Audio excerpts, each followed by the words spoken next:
नमस्कार। गबन मुंशी प्रेमचंद जी द्वारा 1931 में लिखा गया एक हिंदी उपन्यास है। इस उपन्यास के माध्यम से मुंशी जी ने निम्न मध्यम वर्ग के भारतीय युवाओं में गिरते नैतिक मूल्यों को दिखाने की चेष्टा की है।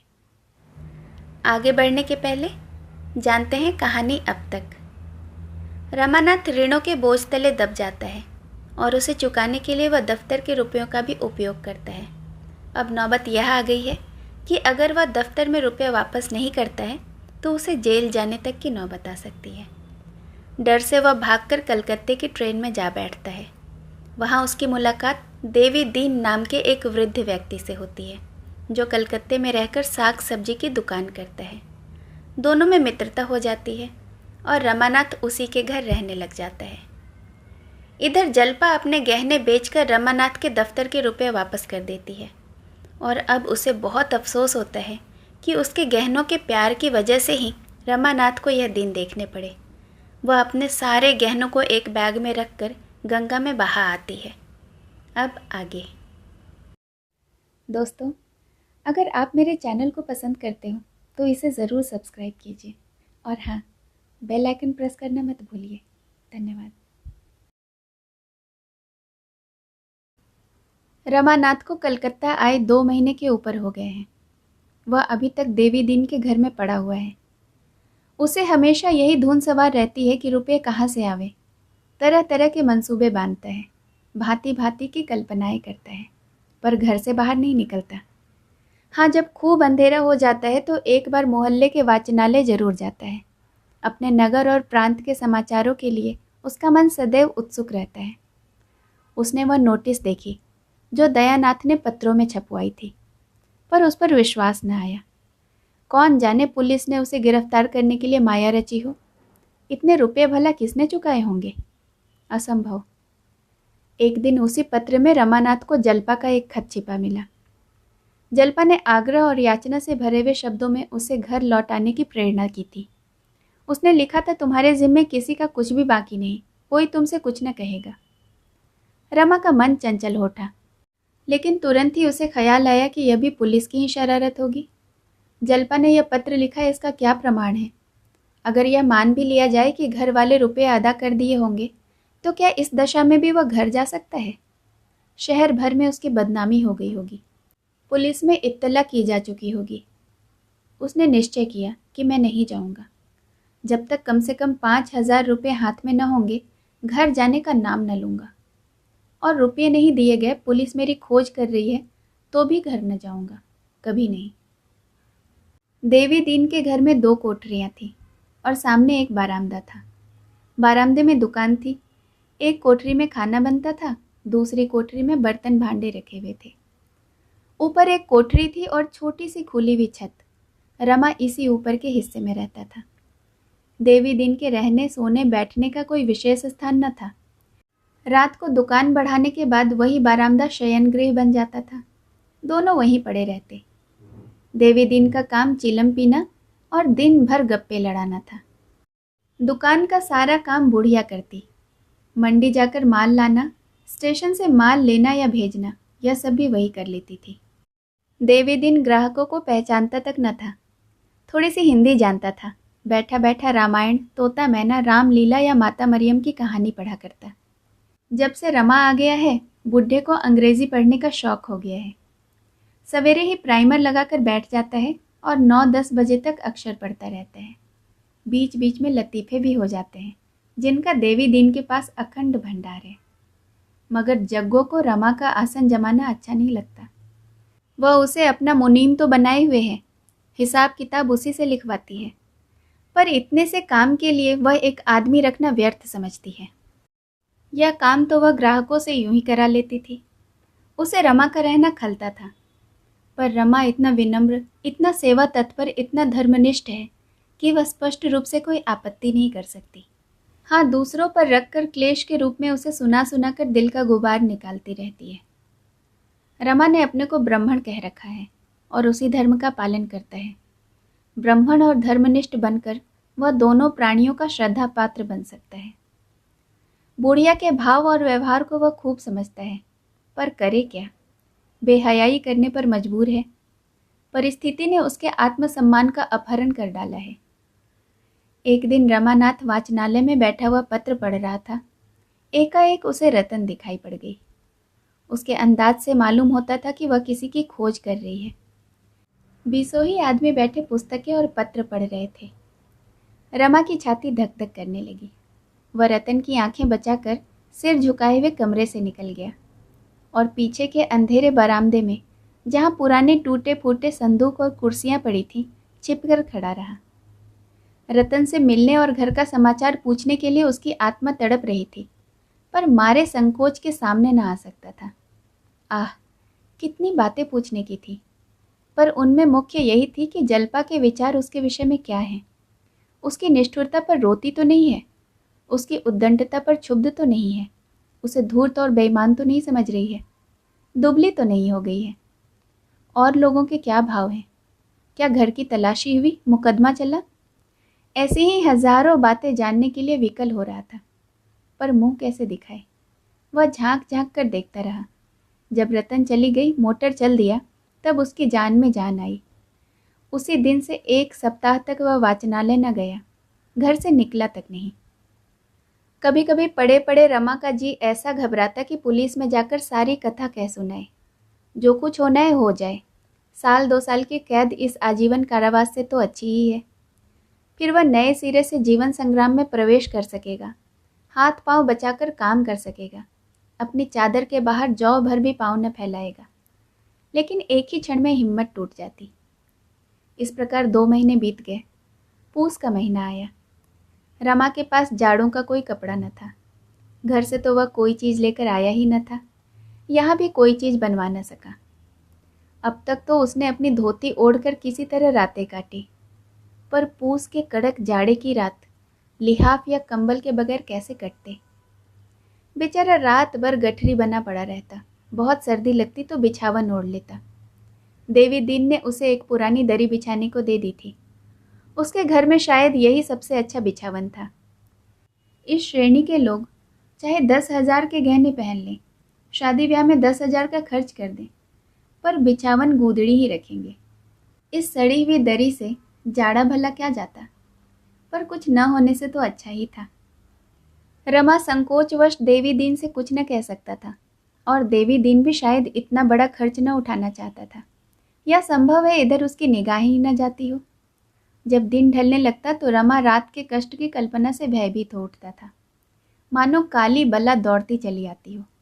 रात को बार बार खिड़की खोलकर देखता कि सवेरा होने में कितनी कसर है।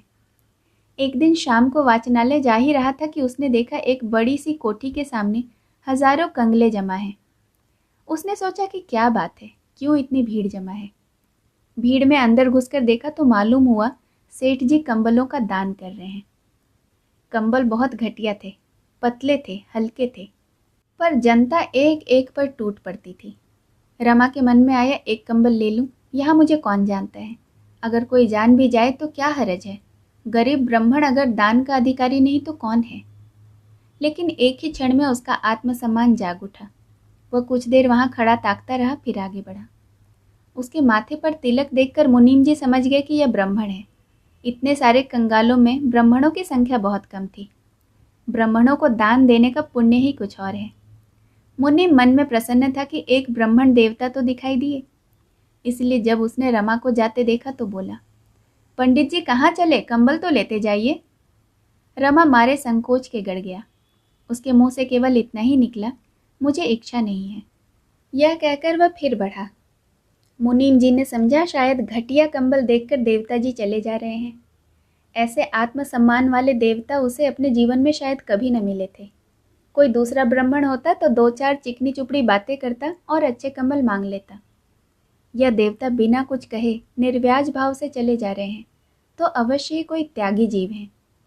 उसने लपक कर रमा का हाथ पकड़ लिया और बोला, आओ तो महाराज, आपके लिए चोखा कंबल रखा है, यह तो कंगालों के लिए है। रमा ने देखा बिना मांगे एक चीज मिल रही है, जबरदस्ती गले लगाई जा रही है, तो 1-2 बार और नहीं नहीं करके वह मुनीम के साथ अंदर चला गया। मुनीम ने उसे कोठी में ले जाकर तख्त पर बैठाया और एक अच्छा सा दबीज कंबल भेंट किया। रमा की संतोष वृत्ति का उस पर इतना प्रभाव पड़ा कि उसने 5 रुपये दक्षिणा भी देना चाहा, किंतु रमा ने उसे लेने से साफ इनकार किया। जन्म जन्मांतर की संचित मर्यादा कंबल लेकर ही आहत हो उठी थी। दक्षिणा के लिए हाथ फैलाना उसके लिए असंभव हो गया। मुनीम ने चकित होकर कहा, आप यह भेंट न स्वीकार करेंगे तो सेठ जी को बड़ा दुख होगा। रमा ने विरक्त होकर कहा, आपके आग्रह से मैंने कंबल ले लिया है, पर दक्षिणा नहीं ले सकता। मुझे धन की आवश्यकता नहीं। जिस सज्जन के घर टिका हूँ वह मुझे भोजन दे देते हैं, और मुझे लेकर करना ही क्या है। सेठ जी मानेंगे नहीं। आप मेरी ओर से क्षमा मांग लीजिएगा। आपके त्याग को धन्य है। ऐसे ही ब्राह्मणों के धर्म से मर्यादा बनी हुई है। कुछ देर बैठिए तो सेठ जी आते ही होंगे। आपके दर्शन पाकर बहुत प्रसन्न होंगे। ब्राह्मणों के परम भक्त हैं और त्रिकाल संध्या वंदन करते हैं। 3 बजे रात को गंगा तट पर पहुंच जाते हैं और वहां से आकर पूजा पर बैठ जाते हैं। 10 बजे भगवत का पारायण करते हैं, भोजन पाते हैं, तब कोठी में आते हैं। 3-4 बजे फिर संध्या करने चले जाते हैं। 8 बजे थोड़ी देर के लिए फिर आते हैं। 9 बजे ठाकुर द्वारे में कीर्तन सुनते हैं और फिर संध्या करके भोजन पाते हैं। थोड़ी देर में आते ही होंगे। आप कुछ देर बैठे तो बड़ा अच्छा हो। आपका स्थान कहाँ है? रमा ने प्रयाग न बताकर काशी बताया। इस पर मुनीम जी का आग्रह और बढ़ा, पर रमा को शंका हो रही थी कि कहीं सेठ जी ने कोई धार्मिक प्रसंग छेड़ दिया तो सारी कलई खुल जाएगी। किसी दूसरे दिन आने का वचन देकर उससे पिंड छुड़ाया। 9 बजे वह वाचनालय से लौटा तो डर रहा था कि कहीं देवी दीन ने कंबल देखकर पूछा कहाँ से लाए तो क्या जवाब दूंगा। कोई बहाना कर दूंगा, कह दूंगा एक पहचान की दुकान से उधार लाया हूँ। देवी दीन ने कंबल देखते ही पूछा, सेठ करोड़ीमल के यहाँ पहुँच गए क्या महाराज? रमा ने पूछा, कौन सेठ करोड़ीमल? अरे वही जिसकी बड़ी लाल कोठी है। रमा कोई बहाना न कर सका, बोला, हाँ मुनीम जी ने पिंड ही न छोड़ा, बड़ा धर्मात्मा जीव है। देवी दीन ने मुस्कुरा कर कहा, बड़ा धर्मात्मा, उसी के थामे तो धरती थमती है, नहीं तो अब तक मिट गई होती थी। रमानाथ, काम तो धर्मात्माओं के ही करता है, मन का हाल ईश्वर जाने। जो सारे दिन पूजा पाठ और दान व्रत में लगा रहे उसे धर्मात्मा नहीं तो और क्या कहा जाए। देवी दीन, उसे पापी कहना चाहिए, महापापी। दया तो उसके पास से भी होकर नहीं निकली है। उसकी जूट की मिल है। मजूरों के साथ जितनी निर्दयता इसकी मिल में होती है और कहीं नहीं होती। आदमियों को हंटरों से पिटवाता है, हंटरों से। चर्बी मिला मिलाकर घी बेचकर इसने लाखों कमा लिए। कोई नौकर 1 मिनट भी देर करे तो तुरंत तलब काट लेता है। अगर साल में 2-4 हजार दान न कर दे तो पाप का धन पचे कैसे? धर्म कर्म वाले ब्राह्मण तो उसके द्वार पर झांकते भी नहीं। तुम्हारे सिवाय वहां कोई पंडित था? रमा ने सिर हिलाया, कोई जाता ही नहीं। हाँ, लोभी लंपट पहुंच जाते हैं। जितने पुजारी देखे सबको पत्थर ही पाया। पत्थर पूछते पूछते इनके दिल भी पत्थर के हो गए। इसके 3 तो बड़े बड़े धर्मशाले हैं, मुदा है पाखंडी। आदमी चाहे और कुछ न करे, मन में दया रखे बस। यही 100 धर्म का एक धर्म है। दिन की रखी हुई रोटियां खाकर जब रमा कंबल ओढ़कर लेटा तो उसे बड़ी ग्लानि होने लगी। रिश्वत में उसने हजारों रुपए मारे थे, पर कभी एक क्षण के लिए भी उसे ग्लानि न आई थी। रिश्वत बुद्धि से, कौशल से, पुरुषार्थ से मिलती है।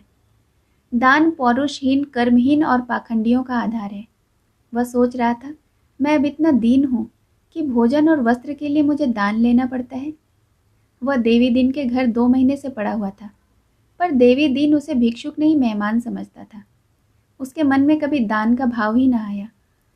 रमा के मन में ऐसा उद्वेग उठा कि इसी दम थाने में जाकर अपना सारा वृतांत कह सुनाए। यही न होगा कि 2-3 साल की सजा हो जाएगी, फिर तो यूं प्राण सूली पर न टंगे रहेंगे। कहीं डूब ही क्यों न मरूं। इस तरह जीने से क्या फायदा, न घर का हूं न घाट का। दूसरों का भार क्या उठाऊंगा, अपने लिए दूसरों का मुंह ताकता हूं। इस जीवन से किसका उपकार हो रहा है? धिक्कार है मेरे जीने को। रमा ने निश्चय किया, कल निशंक होकर काम की टोह में निकलूंगा, जो कुछ होना है हो। अभी रमा मुंह हाथ धो ही रहा था कि देवी दिन प्राइमर लेकर आ पहुंचा और बोला, भैया यह तुम्हारी अंग्रेजी बड़ी विकट है। SIR सर होता है, तो PIT पिट क्यों हो जाता है? BUT बट है, लेकिन PUT पुट क्यों होता है? तुम्हें भी बड़ी कठिन लगती होगी। रमा ने मुस्कुराकर कहा, पहले तो कठिन लगती थी पर अब आसान मालूम होती है। देवी दिन, जिस दिन प्राइमर खत्म होगी महावीर जी को 1.25 सेर लड्डू चढ़ाऊंगा। प्राइमर का मतलब है पराई स्त्री मर। मैं कहता हूँ हमारी मर, पराई मरने से हमें क्या सुख? तुम्हारे बाल बच्चे तो है ना भैया। रमा ने इस भाव से कहा मानो हैं पर न होने के बराबर हैं। कोई चिट्ठी पाती आई थी? ना, और न तुमने लिखी। अरे 3 महीने से कोई चिट्ठी नहीं भेजी, घबराते ना होंगे लोग। जब तक यहाँ कोई ठिकाना न लग जाए क्या पत्र लिखूं? अरे भले आदमी, इतना तो लिख दो कि मैं कुशल से हूँ, घर से भाग आए थे, उन लोगों को कितनी चिंता होती होगी। माँ बाप तो है ना? हाँ है तो, देवी दिन ने गिड़गिड़ा कर कहा। तो भैया आज ही चिट्ठी लिख डालो, मेरी बात मानो। रमा ने अब तक अपना हाल छिपाया था। उसके मन में कितनी ही बार इच्छा हुई कि देवी दिन से कह दूं, पर बात होठों पर आकर रुक जाती थी। वह देवी दिन के मुंह से आलोचना सुनना चाहता था। वह जानना चाहता था कि यह क्या सलाह देता है। इस समय देवी दिन ने सद्भाव से उसे पराभूत कर दिया था। बोला, मैं घर से भागकर आया हूँ दादा। देवी दिन ने मूंछों में मुस्कुरा कर कहा, यह तो जानता हूँ। क्या बाप से लड़ाई हो गई? नहीं। माँ ने कुछ कहा होगा? यह भी नहीं। तो फिर घरवाली से ठन गई होगी। वह कहती होगी मैं अलग रहूंगी, तुम कहते होगे मैं माँ बाप के साथ रहूंगा, अलग न रहूंगा। या गहने के लिए जिद करती होगी, नाक में दम कर दिया होगा। क्यों? रमा ने लज्जित होकर कहा, कुछ ऐसी बात थी दादा, वह तो गहनों की बहुत इच्छुक न थी, लेकिन पा जाती थी तो प्रसन्न हो जाती थी, और मैं प्रेम की तरंग में आगा पीछा कुछ न सोचता था। देवी दिन के मुंह से मानो आप ही आप निकल आया। सरकारी रकम तो नहीं उड़ा दी? रमा को रोमांच हो आया, छाती धक से हो गई। वह सरकारी रकम की बात उससे छिपाना चाहता था। देवी दीन के इस प्रश्न ने मानो उस पर छापा मार दिया। वह कुशल सैनिक की भांति अपनी सेना को घाटियों से, जासूसों की आंखों से बचाकर निकाल ले जाना चाहता था, पर इस छापे ने उसकी सेना को अस्त व्यस्त कर दिया। उसके चेहरे का रंग उड़ गया। वह एकाएक कुछ निश्चय न कर सका कि इसका क्या जवाब दूं। देवी दीन ने उसके मन के भाव को भांप कर कहा, प्रेम बड़ा बेढब होता है भैया, बड़े बड़े चूक जाते हैं। तुम तो अभी लड़के हो। गबन के हजारों मुकदमे हर साल होते हैं। तहकीकात की जाए तो सबका कारण एक ही होगा, गहना। 10-20 वारदात तो आंखों से देख चुका हूँ। यह रोग ही ऐसा है। औरत मुंह से तो यही कहे जाती है कि यह क्यों लाए, वह क्यों लाए, रुपये कहाँ से आवेंगे, लेकिन उसका मन आनंद से नाचने लगता है। यही एक डाक बाबू रहते थे, बेचारे ने छुरी से गला काट लिया। एक दूसरे मियाँ साहब को मैं जानता हूँ जिनको 5 साल की सजा हो गई, जेल में मर गए। एक तीसरे पंडित जी को भी जानता हूँ जिन्होंने अफीम खाकर जान दे दी। बुरा रोग है, दूसरों को क्या कहूँ। मैं ही 3 साल की सजा काट चुका हूँ। जवानी की बात है, जब इस बुढ़िया पर यौवन था। ताकती थी कि मानो कलेजे पर तीर चला देती थी। मैं डाकिया था, मनी ऑर्डर का तकसीम दिया करता था। यह कानों के झुमकों के लिए जान खाती रहती थी, कहती थी सोने की ही लूंगी। इसका बाप चौधरी था, मेवे की दुकान थी, मिजाज बढ़ा हुआ था। मुझ पर प्रेम का नशा छाया हुआ था। अपनी आमदनी की डींगे मारता रहता था। कभी फूल के हार लाता था, कभी मिठाई। जमाना अच्छा था, दुकानदारों से जो चीज़ें मांग लेता मिल जाती थी। आखिर मैंने एक मनी ऑर्डर पर झूठे दस्तखत बनाकर रुपये उड़ा लिए। कुल 30 रुपये थे। झुमके लाकर इसे दिए। इतनी खुश हुई कि न पूछो। लेकिन एक ही महीने में चोरी पकड़ ली गई। 3 साल की सज़ा हो गई। सज़ा काट कर निकला तो यहाँ भागा आया, कभी घर नहीं गया। यह मुंह कैसे दिखाता। हाँ, घर पर पत्र भेज दिया, बुढ़िया खबर पाते ही चली आई। यह सब कुछ हुआ, मगर गहनों से उसका पेट नहीं भरा। जब देखो कुछ न कुछ बनता ही रहता है। एक चीज़ आज बनवाई, कल उसी को तुड़वाकर कोई दूसरी चीज़ बनवा ली। यही तीर चला जाता है। एक सुनार मिल गया है, मजूरी में साफ भाजी ले जाता है। मेरी तो सलाह है घर पर एक खत लिख दो। लेकिन पुलिस तो तुम्हारी टोह में होगी, कहीं पता मिल गया तो काम बिगड़ जाएगा। मैं किसी से एक खत लिखकर भिजवा दूं? रमा ने आग्रहपूर्वक कहा। नहीं दादा, ऐसा न करो, अनर्थ हो जाएगा। पुलिस से ज़्यादा तो मुझे घर वालों का भय है। देवीदीन, घर वाले पता पाते ही आ जाएंगे, यह चर्चा ही ना उठेगी। उनकी चिंता नहीं है, डर पुलिस का ही है। रमानाथ, मैं सज़ा से बिल्कुल नहीं डरता। तुमसे कहा नहीं, एक दिन मुझे वाचनालय में जान पहचान की एक स्त्री दिखाई दी थी। हमारे घर बहुत आती जाती थी। मेरी स्त्री से भी बड़ी मित्रता थी। वह एक बड़े वकील की पत्नी है। उसे देखते ही मेरी नानी मर गई। ऐसा सिटपिटा गया कि उसकी ओर ताकने की हिम्मत न पड़ी। चुपके से उठकर बरामदे के पीछे जा छुपा। अगर उस वक्त उससे 2-4 बातें कर लेता तो घर का सारा समाचार मालूम हो जाता, और मुझे विश्वास है कि वह इस मुलाकात की किसी से चर्चा भी न करती, मेरी पत्नी से भी न कहती। लेकिन मेरी हिम्मत ही न पड़ी। अब अगर मिलना चाहूँ तो नहीं मिल सकता। उसका पता ठिकाना कुछ भी तो नहीं मालूम।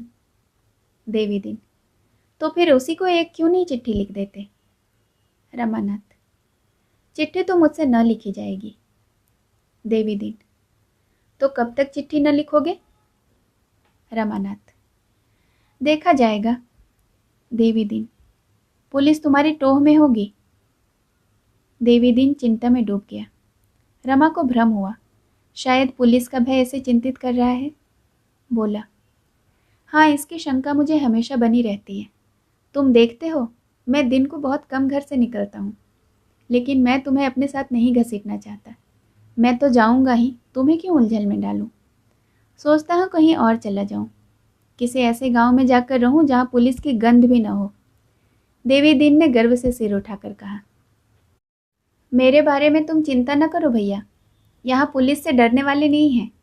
किसी परदेसी को अपने घर में ठहराना पाप नहीं है। हमें क्या मालूम किसके पीछे पुलिस है? यह पुलिस का काम है, पुलिस जाने। मैं पुलिस का मुखबिर नहीं, जासूस नहीं। तुम अपने को बचाए रहो, देखो भगवान क्या कहते हैं। हाँ, कहीं बुढ़िया से ना कह देना, नहीं तो उसके पेट में पानी न पचेगा। दोनों एक क्षण चुप बैठे रहे। दोनों इस प्रसंग को इस समय बंद कर देना चाहते थे। सहसा देवीदीन ने कहा, क्यों भैया, कहो तो मैं तुम्हारे घर चला जाऊं? किसी को कानों कान खबर न होगी। मैं इधर उधर से सारा ब्यौरा पूछाऊंगा। तुम्हारे पिता से मिलूंगा, तुम्हारी माता को समझाऊंगा, तुम्हारी घरवाली से बातचीत करूंगा। फिर जैसा उचित जान पड़े वैसा करना। रमा ने मन ही मन प्रसन्न होकर कहा, लेकिन कैसे पूछोगे दादा? लोग कहेंगे ना कि तुमसे इन बातों से क्या मतलब? देवीदीन ने ठट्ठा मारकर हंसा और कहा, भैया, इससे सहज तो कोई काम ही नहीं है। एक जनेऊ गले में डाला और ब्राह्मण बन गए। फिर चाहे हाथ देखो, चाहे कुंडली बाँचो, चाहे सगुन विचारो, सब कुछ कर सकते हो। बुढ़िया भिक्षा लेकर आवेगी, उसे देखते ही कहूँगा, माता, तेरे पुत्र के परदेश जाने का बड़ा कष्ट है। क्या तेरा पुत्र कोई विदेश गया है? यह सुनते ही घर भर के लोग आ जाएंगे। वह भी आवेगी, उसका हाथ भी देखूंगा। इन बातों में पक्का हूँ भैया, तुम निश्चिंत रहो। कुछ कमा कर लाऊंगा, देख लेना। माघ मेला भी होगा, स्नान करता आऊँगा।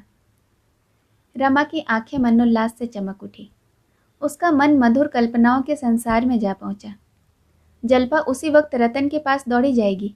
दोनों भांति भांति के प्रश्न करेगी। क्यों बाबा, वह कहाँ गए हैं? अच्छी तरह है ना? कब तक घर आवेंगे? कभी बाल बच्चों की सुधि आती है उनको? वहाँ किसी कामिनी के माया जाल में तो नहीं फंस गए? दोनों शहर का नाम भी पूछेंगी। कहीं दादा ने सरकारी रुपए चुका दिए होंगे तो मज़ा आ जाएगा। तब एक ही चिंता रहेगी। देवीदीन बोला, तो है ना सलाह? रमानाथ, कहाँ जाएंगे दादा, कष्ट होगा। माघ का स्नान भी तो करूँगा, कष्ट के बिना पुण्य नहीं होता। मैं तो कहता हूँ तुम भी चलो, मैं वहाँ सब रंग ढंग देख लूँगा। अगर देखना कि मामला ठीक है तो चैन से घर चले जाना। कोई खटका मालूम हो तो मेरे साथ ही लौट आना। रमा ने हंसकर कहा, कहाँ की बात करते हो दादा, मैं यूं कभी ना जाऊँगा। स्टेशन पर उतरते ही कहीं पुलिस का सिपाही पकड़ ले तो बस। देवीदीन ने गंभीर होकर कहा, सिपाही क्या पकड़ लेगा, दिल लगी है? मुझसे कहो, मैं प्रयागराज के थाने में ले जाकर खड़ा कर दूं। अगर कोई तिरछी आंखों से भी देख ले तो मूछें मुड़ा लूं। ऐसी बात भला। सैकड़ों खूनियों को जानता हूँ जो यहाँ कलकत्ते में ही रहते हैं। पुलिस के अफसरों के साथ दावतें खाते हैं। पुलिस उन्हें जानती भी है, फिर भी उनका कुछ नहीं कर सकती। रुपये में बड़ा बल है भैया। रमा ने कुछ जवाब न दिया। उसके सामने अब यह नया प्रश्न आ खड़ा हुआ। जिन बातों को वह अनुभव न होने के कारण महाकष्ट साकेय समझता था, उन्हें इस बूढ़े ने निर्मूल कर दिया। और बूढ़ा शेखीबाजों में से नहीं है। वह मुंह से जो कहता है उसे पूरा कर दिखाने का सामर्थ्य भी रखता है। उसने सोचा, तो क्या मैं सचमुच देवी दिन के साथ घर चला जाऊं? यहाँ कुछ रुपए मिल जाते तो नए सूट बनवा लेता, फिर शान से जाता। वह उस अवसर की कल्पना करने लगा जब वह नया सूट पहने हुए घर पहुंचेगा। उसे देखते ही गोपी और विश्वंभर दौड़ेंगे, भैया आए भैया आए, दादा निकल कर आएंगे। अम्मा को पहले विश्वास न आएगा, मगर जब दादा जाकर कहेंगे हाँ आ गए हैं, तब वह रोती हुई द्वार की ओर चलेगी। उसी वक्त मैं पहुंचकर उनके पैरों पर गिर पड़ूंगा। हाँ, जल्पा वहां न आएगी, वह मान किए बैठी रहेगी। रमा ने मन ही मन यह वाक्य भी सोच लिया जो जल्पा को मनाने के लिए वह कहेगा। शायद रुपयों की चर्चा ही ना आए।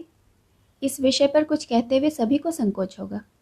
अपने प्रियजनों से जब कोई अपराध हो जाता है तो हम उघाड़ कर उसे दुखी नहीं करना चाहते हैं कि उस बात का उसे ध्यान ही ना आए। उसके साथ ऐसा व्यवहार करते हैं कि उसे हमारी ओर से जरा सा भी भ्रम न हो। वह भूल कर भी यह न समझे कि मेरी अपकीर्ति हो रही है। देवी दीन ने पूछा, क्या सोच रहे हो, चलोगे ना? रमा ने दबी जबान से कहा, तुम्हारी इतनी दया है तो चलूंगा, मगर पहले तुम्हें मेरे घर जाकर पूरा पूरा समाचार लाना पड़ेगा। अगर मेरा मन न भरा तो लौट आऊंगा। देवी दीन ने दृढ़ता से कहा, मंजूर। रमा ने संकोच से आंखें नीचे करके कहा, एक बात और है। देवी दीन, क्या बात है, कहो। मुझे कुछ कपड़े बनवाने पड़ेंगे। बन जाएंगे। मैं घर पहुंचकर तुम्हें रुपया दे दूंगा और मैं तुम्हारी गुरुदक्षिणा भी वहीं दे दूंगा। गुरुदक्षिणा भी मुझी को देनी पड़ेगी दादा। मैंने तुम्हें 4 हरफ अंग्रेजी के पढ़ा दिए। तुम्हारा इससे कोई उपकार न होगा। तुमने मुझे जो पाठ पढ़ाए हैं उन्हें मैं उम्र भर नहीं भूल सकता। मुंह पर बड़ाई करना खुशामद होती है, लेकिन दादा, माता पिता के बाद जितना प्रेम मुझे तुमसे है उतना और किसी से नहीं है। तुमने ऐसे गाढ़े समय में मेरी बाह पकड़ी है जब मैं बीच धार में बहा जा रहा था। ईश्वर ही जाने अब तक मेरी क्या गति हुई रहती थी, किस घाट लगा होता था। देवी दीन ने चूहल से कहा, और जो कहीं तुम्हारे दादा ने मुझे घर में घुसने न दिया तो? रमा ने हंसकर कहा, दादा तुम्हें अपना बड़ा भाई समझेंगे, तुम्हारी इतनी खातिर करेंगे कि तुम ऊब जाओगे। जल्पा तुम्हारे चरण धो धो कर पिएगी, तुम्हारी इतनी सेवा करेगी कि तुम जवान हो जाओगे। देवी दीन ने हंसकर कहा, तब तो बुढ़िया डाह के मारे जल मरेगी। मानेगी नहीं, नहीं तो मेरा जी चाहता है कि हम दोनों भी यहाँ से अपना डेरा डंडा लेकर चलते और वहीं अपने सिर की तानते। तुम लोगों के साथ जिंदगी के बाकी दिन आराम से कट जाते, मगर इस चुड़ैल से कलकत्ता न छोड़ा जाएगा। अच्छा, तो बात पक्की हो गई ना? हाँ, पक्की ही है। दुकान खुले तो चलें, कपड़े ले आवें, आज ही सिलने को दे देंगे। देवी दीन के चले जाने के बाद रमा बड़ी देर तक आनंद कल्पनाओं में मग्न बैठा रहा। जिन भावनाओं को उसने कभी मन में आश्रय न दिया था, जिनकी गहराई और विस्तार और उद्वेग से वह इतना भयभीत था कि उनमें फिसल कर डूब जाने के भय से चंचल मन को उधर भटकने भी न देता था, उसी अथाह और अछोर कल्पना सागर में वह आज स्वच्छंद रूप से क्रीड़ा करने लगा। उसे अब एक नौका मिल गई थी। वह त्रिवेणी की सैर, वह अल्फ्रेड पार्क की बहार, वह खुसरो बाग का आनंद, वह मित्रों के जल से, सब याद आ आकर हृदय को गुदगुदाने लगे। रमेश उसे देखते ही गले से लिपट जाएंगे। मित्रगण पूछेंगे, कहाँ गए थे यार, खूब सैर की। रतन उसकी खबर पाते ही दौड़ी आएगी और पूछेगी, तुम कहाँ ठहरे थे बाबूजी, मैंने सारा कलकत्ता छान मारा। फिर जल्पा की मान प्रतिमा सामने आ खड़ी हुई। सहसा देवी दीन ने आकर कहा, 10 बज गए भैया, चलो बाजार होते आवे। रमा ने चौंक कर कहा, क्या 10 बज गए? देवी दीन, 10 नहीं 11 का अमल होगा। रमा चलने को तैयार हुआ, लेकिन द्वार तक आकर रुक गया। देवी दीन ने पूछा, क्यों, खड़े कैसे हो गए? तुम ही चले जाओ, मैं जाकर क्या करूँगा। क्या डर रहे हो क्या? नहीं, डर नहीं रहा हूँ, मगर क्या फ़ायदा, मैं अकेले जाकर क्या करूँगा? मुझे क्या मालूम तुम्हें कौन सा कपड़ा पसंद है, चलकर अपनी पसंद से ले लो, वही दर्जी को दे देंगे। तुम जैसा कपड़ा चाहे ले लेना, मुझे सब पसंद है। आखिर तुम्हें डर किस बात का है? पुलिस तुम्हारा कुछ नहीं करेगी, कोई तुम्हारी तरफ ताकेगा भी नहीं। मैं डर नहीं रहा हूँ दादा, जाने की इच्छा नहीं है। डर नहीं रहे हो तो क्या? कहीं कोई तुमसे कुछ न कहेगा, इसका मेरा जिम्मा है। मुदा तुम्हारी जान निकली जा रही है। देवीदीन ने बहुत समझाया, आश्वासन दिया, पर रमा जाने को राजी न हुआ। वह डर से कितना ही इनकार करे, पर उसकी हिम्मत घर से बाहर निकलने की न पड़ती थी। वह सोचता था अगर किसी सिपाही ने पकड़ लिया तो देवीदीन क्या कर लेगा। माना सिपाही से इसका परिचय भी हो, तो भी यह आवश्यक तो नहीं कि वह सरकारी मामले में पहचान का निर्वाह करे। यह मिकैत खुशामद करके रह जाएगा। जाएगी मेरे सिर। कहीं पकड़ा जाऊं तो प्रयाग के बदले जेल जाना पड़ेगा। आखिर देवीदीन लाचार होकर अकेला ही गया। देवीदीन को 1 घंटे भर में लौटा तो देखा रमा छत पर टहल रहा है। बोला, कुछ खबर है? कै बज गए? 12 का अमल है। आज रोटी न बनाओगे क्या? घर जाने की खुशी में क्या खाना पीना छोड़ दोगे? रमा ने झेप कर कहा, बना लूँगा दादा, जल्दी क्या है। यह देखो नमूने लाया हूँ, इनमें जरा पसंद कर लो। यह कहकर देवीदीन ने ऊनी और रेशमी कपड़ों के सैकड़ों नमूने लाकर दिखा दिए। 5-6 रुपये गज से कम का कोई कपड़ा न था। रमा ने नमूनों को उलट पुलट कर देखा और बोला, इतने महंगे कपड़े क्यों लाए दादा, और सस्ते न थे? सस्ते थे, मुदा विलायती थे। तुम विलायती कपड़े नहीं पहनते? इधर 20 साल से तो नहीं लिए, उधर की बात नहीं कह सकता। कुछ बेसी दाम लग जाता है, पर रुपया तो देश में ही रह जाता है। रमा ने लजाते हुए कहा, तुम नियम के बड़े पक्के हो दादा। देवीदीन की मुद्रा सहसा तेजवान हो गई। उसकी बुझी हुई आंखें चमक उठी, देह की नसें तन गई। अकड़ कर बोला, जिस देश में रहते हैं उसका अन्न जल खाते हैं, उसके लिए इतना भी न करें तो जीने को धिक्कार है। 2 जवान बेटे इसी देश को भेंट कर चुका हूँ भैया। ऐसे ऐसे पट्टे थे कि तुमसे क्या कहें। दोनों विदेशी कपड़ों की दुकान पर तैनात थे। क्या मजाल थी कि कोई ग्राहक दुकान पर आ जाए। हाथ जोड़कर, घिघियाकर, धमकाकर, लजवाकर सबको उधर ले लेते थे। बजाजे में सियार लौटने लगे। सबों ने जाकर कमिश्नर से फरियाद की। कमिश्नर सुनकर आग हो गया। 20 फौजी भेजे, अभी जाकर बाजार से पहरे उठा दो। गोरों ने दोनों भाइयों से कहा कि यहाँ से चले जावे, मुदा वह अपनी जगह से जौ भर भी न हिले। भीड़ लग गई।